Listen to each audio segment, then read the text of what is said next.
Peoples party का वफाकी हुकूमत का हिस्सा न बनने का फैसला, वजीर आजम के लिए नून लीग के उम्मीदवार की हिमायत करेंगे। चेयरमैन पीपल्स पार्टी बिलावल भुट्टो कहते हैं सिंध और बलूचिस्तान में हुकूमत बनाएंगे। सदर, चेयरमैन सेनेट और स्पीकरशिप के लिए भी उम्मीदवार खड़े करेंगे। बोले ख्वाहिश है आसिफ जरदारी सदर मुमलिकत बने। मुल्क जल रहा है, बुझाने की सलाहियत सिर्फ आसिफ जरदारी के पास है।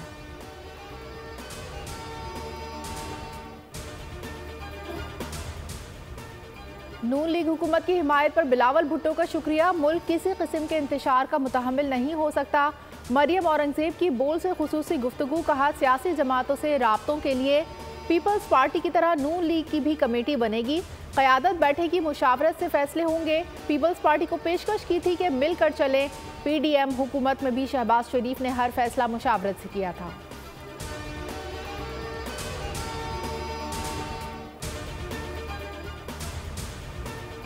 कौन होगा मुल्क का अगला हुक्मरान, कौन नंबर गेम में मारेगा मैदान। सियासी राब्ते अहम मरहले में दाखिल, शहबाज शरीफ का फिर फजलुर रहमान से राब्ता, ताउन मांग लिया। JUI, पीपल्स पार्टी और काफ लीग में भी मुशावरत। फजलुर रहमान, आसिफ जरदारी, नवाज शरीफ, चौधरी शुजात से मिलेंगे।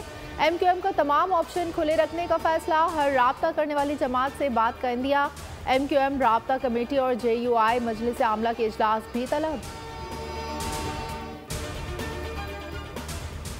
इलेक्शन कमीशन ने लाहौर और सियालकोट से कौमी असम्बली की 9 नशिस्तों पर कामयाबी का एलामिया जारी कर दिया। NA 130 लाहौर से नवाज शरीफ, NA 118 से हमजा शहबाज, NA 119 से मरियम नवाज की कामयाबी का नोटिफिकेशन जारी। NA 23 लाहौर से शहबाज शरीफ और NA 127 से अतारड़ की कामयाबी का ऐलान कर दिया। सियालकोट से NA 70 से चौधरी अरमखान सुभारी, NA 71 सियालकोट से ख्वाजा, NA 72 सियालकोट से अली जाहिद, जबकि NA 73 सियालकोट से नून लीग की नौशीन इफ्तिखार का कामयाबी का नोटिफिकेशन जारी।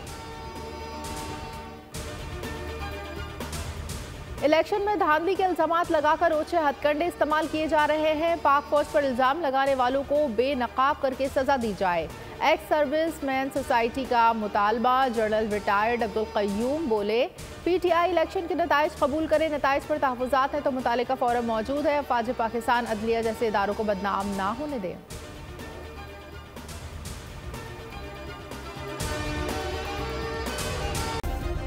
सब्सक्राइब करें और बेल दबाएं ताकि कोई खबर रह न जाए।